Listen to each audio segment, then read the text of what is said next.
TET 1ની પરીક્ષા નજીક આવી રહી છે ત્યારે સિલેબસ મુજબ વિભાગ 5 પર્યાવરણ અને પદ્ધતિશાસ્ત્ર વિશે ખૂબ જ અગત્યના MCQ આપણે જોઈશું. 20 ગુણનો આ ટોપિક છે. 20 પ્રશ્નો આમાંથી પૂછવામાં આવે છે. એનો આ પાર્ટ 42મો છે. આની પહેલાં 41 પાર્ટ અપલોડ થયેલા છે. જોવાના બાકી હોય તો એ પણ જોઈ લેજો. છેલ્લે તમારી ટેસ્ટ પણ લેવામાં આવે છે અને આ વિડીયોની ફ્રીમાં PDF પણ તમને પ્રોવાઈડ કરાવવામાં આવશે. તો જોઈએ ખૂબ જ અગત્યનો આ વિડીયો. સામાન્ય રીતે પ્રાથમિક શાળામાં પર્યાવરણ શિક્ષણની મુખ્ય થીમ કઈ છે? કુટુંબ અને મિત્રો. વાતાવરણમાં કયા વાયુનું પ્રમાણ સૌથી વધુ છે? નાઇટ્રોજનનું પ્રમાણ એટલે કે N2નું પ્રમાણ સૌથી વધુ છે. પ્રાણી જગતની કઈ પ્રજાતિની આંખો રાત્રે વધુ સારી રીતે જોઈ શકે છે પરંતુ રંગો જોઈ શકતી નથી? એવું પ્રાણી કયું છે? તો એ છે ઘુવડ. રાતે વધુ સારી રીતે જોઈ શકે છે પરંતુ અલગ અલગ રંગો હોય તેને ઓળખી શકતું નથી. વિશ્વ પર્યાવરણ દિવસ ક્યારે ઉજવવામાં આવે છે? વિશ્વ પર્યાવરણ દિવસ 5મી જૂનના રોજ ઉજવવામાં આવે છે. વનસ્પતિઓ સૂર્યપ્રકાશની હાજરીમાં ખોરાક બનાવવાની પ્રક્રિયાને શું કહે છે? જવાબ આવશે પ્રકાશ સંશ્લેષણની ક્રિયા કહે છે. નીચેનામાંથી કયું અજૈવિક ઘટક છે? અજૈવિક ઘટક હવા છે તે અજૈવિક ઘટક છે. છોડ, પ્રાણી, ફૂગ એ બધી જૈવિક ઘટક છે. કયા રાજ્યને વાઘનું રાજ્ય તરીકે ઓળખવામાં આવે છે? Tiger state. સૌથી વધારે વાઘ ક્યાં જોવા મળે છે? જવાબ આવશે મધ્યપ્રદેશ MP.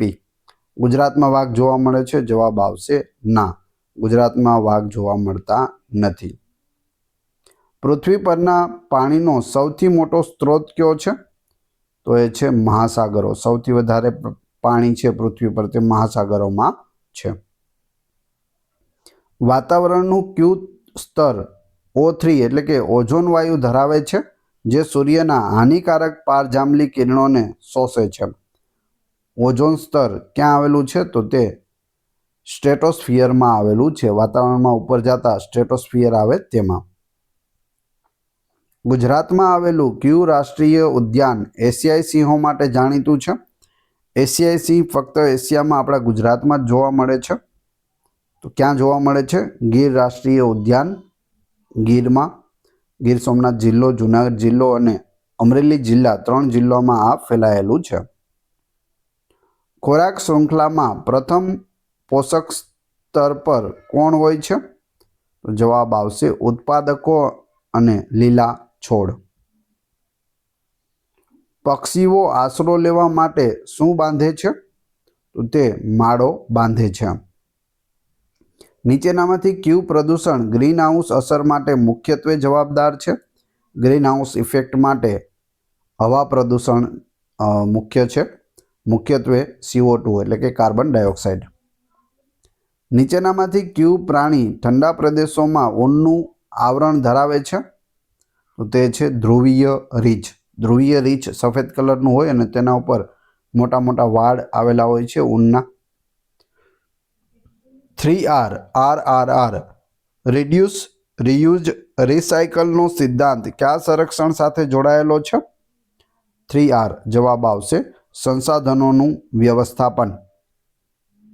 જો કુટુંબમાં વડીલ સભ્યો પણ સાથે રહેતા હોય તો તેવા કુટુંબને શું કહેવાય? દાદા દાદી સાથે રહેતા હોય તો જવાબ આવશે સંયુક્ત કુટુંબ કહે છે. કયું પ્રાણી પાણીના અભાવે લાંબા સમય સુધી જીવી શકે છે અને તેને રણનું જહાજ કહેવાય છે?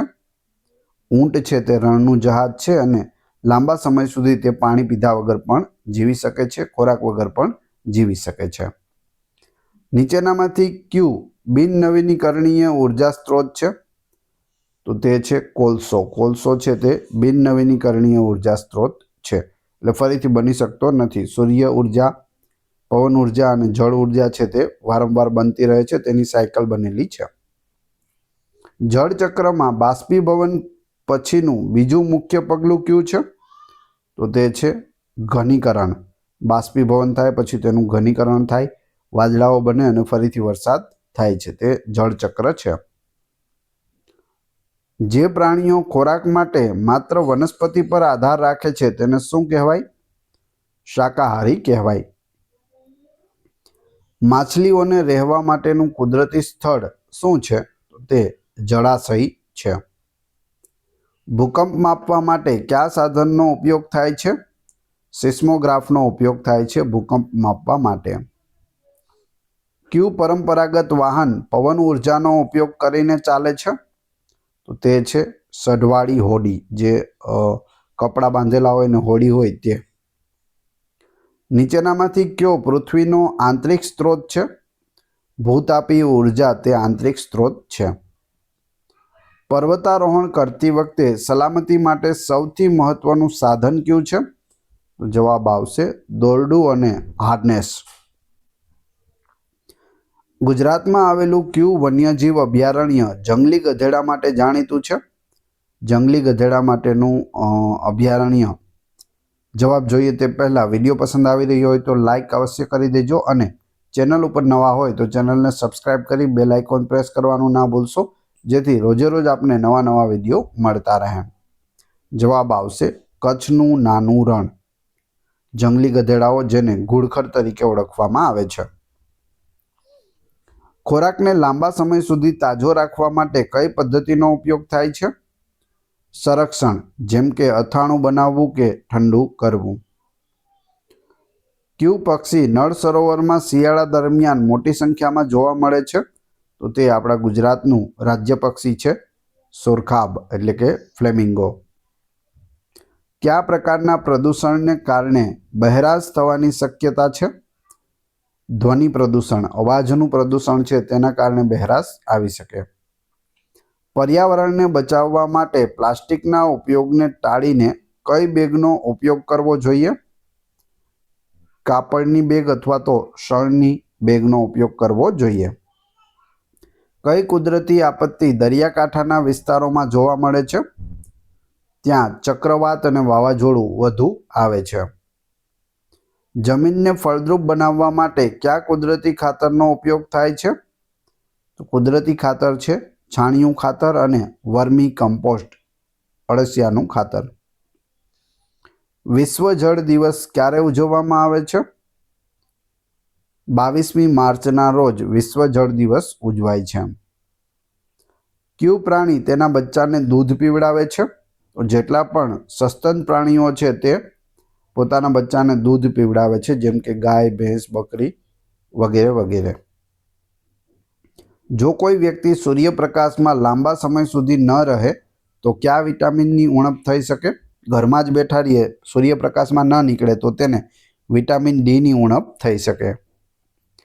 સફાઈ કામદારો તરીકે ઓળખાતા પ્રાણીઓ કચરો અને મૃતદેહો ખાઈને પર્યાવરણને કેવી રીતે મદદ કરે છે? પર્યાવરણને સ્વચ્છ રાખે છે અને વિઘટનમાં મદદ કરે છે. ખેતરમાં પાકની ફેરબદલી શા માટે કરવામાં આવે છે?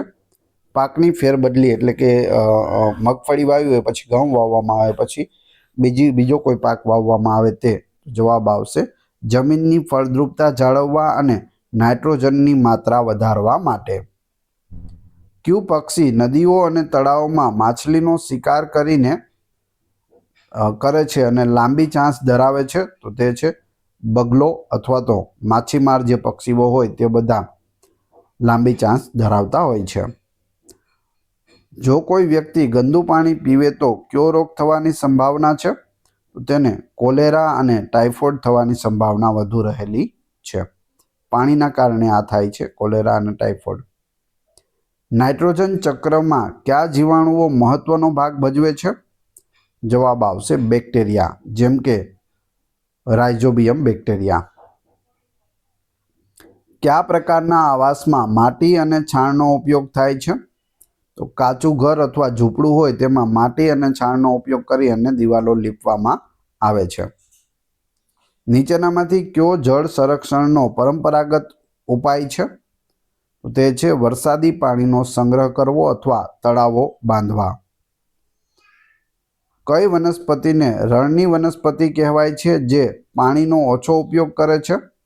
તો તે છે થોર અને કેક્ટસ. એ રણની વનસ્પતિ છે અને તેને પાણી ખૂબ જ ઓછા પ્રમાણમાં જોઈતું હોય છે. ઓઝોન સ્તરના ઘટાડા માટે કયો ગેસ મુખ્યત્વે જવાબદાર છે?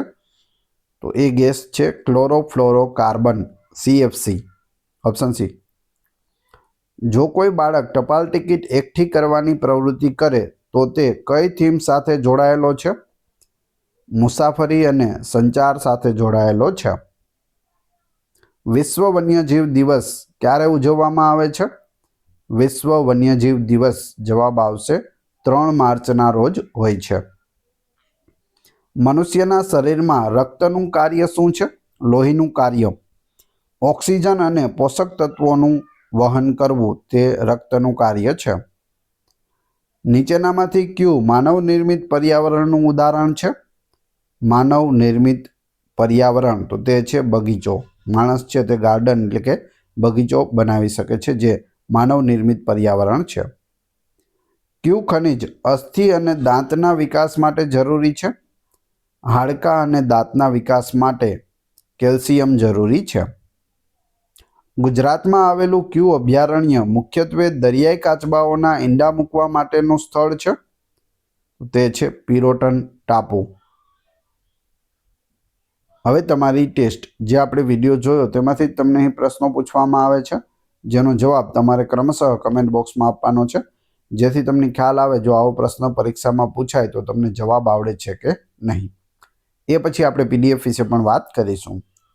પ્રશ્ન 1, કયું પ્રાણી તેના બચ્ચાને દૂધ પીવડાવે છે? 4 ઓપ્શન આપેલા છે. પ્રશ્ન 2, વાતાવરણમાં કયા વાયુનું પ્રમાણ સૌથી વધુ છે? બંનેના જવાબ ક્રમશઃ કમેન્ટ બોક્સમાં આપી દેજો, જેથી મને ખ્યાલ આવે કેટલા લોકો વ્યવસ્થિત વિડીયો જુએ છે. આ વિડીયોની ફ્રી PDF આપને ટેલિગ્રામ અને વોટ્સઅપ ગ્રુપમાં મળી જશે. બંનેની લિંક ડિસ્ક્રિપ્શનમાં આપેલી છે. વિડીયો પસંદ આવ્યો હોય તો લાઇક, કોમેન્ટ, શેર અને સબસ્ક્રાઇબ કરવાનું ના ભૂલશો. આ ચેનલ ઉપર ઘણા બધા વિડીયો અવેલેબલ છે. તમે ચેનલના નામ ઉપર ક્લિક કરી વિડીયોમાં જઈ બધા જ લેટેસ્ટ વિડીયો જોઈ શકો છો. ધન્યવાદ.